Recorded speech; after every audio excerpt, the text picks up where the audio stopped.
So let's start out and just talk about types of trauma. There are, as we know, there's lots of different types of trauma out there. This is not a complete list, but this is a partial list of types of trauma. Impersonal trauma, not personal trauma. That would be like my home burned down. Lightning struck my home and it burned down, right? Or let's say there was a flood. I think about Hurricane Harvey here in Houston back in 2017.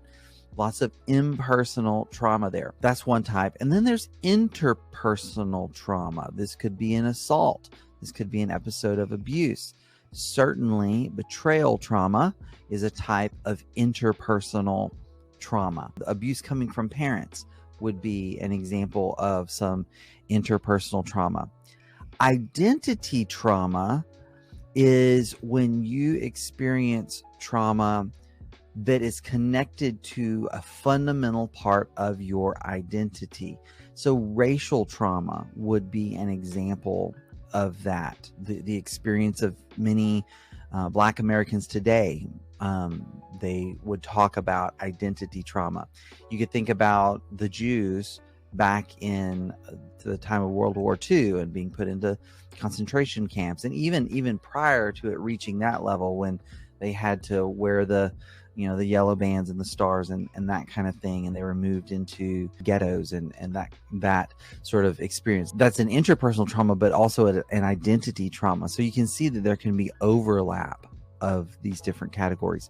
Community or group trauma. So when something happens to a whole group of people, I mentioned Hurricane Harvey earlier, and there are whole parts of Houston that experience that trauma together as a group, right? Where maybe there was a particularly high point in a neighborhood, and people all sought refuge there at that high point, and they experienced that trauma together. And then complex trauma is where the trauma has, and y'all have seen this before if you've done a lot of these with me, my little object lesson of Black Diamond and the different facets of the diamond. So complex trauma is where a trauma is multifaceted and multi-layered. It happens over and over and over again. Maybe it encompasses many types of trauma. It is happening from multiple directions. Those are all ways that we can develop complex trauma. Complex trauma, what we would contrast that with, is something called punctiliar trauma. There's a good water cooler word for you to impress your friends and coworkers. Punctiliar means you can point to it. It happened right here, this point in time. Harvey was on this week in August of 2017, Hurricane Harvey. Or the car accident happened at this moment and on this day, or the attack happened, on this day, and you can put your finger on it. That's punctiliar.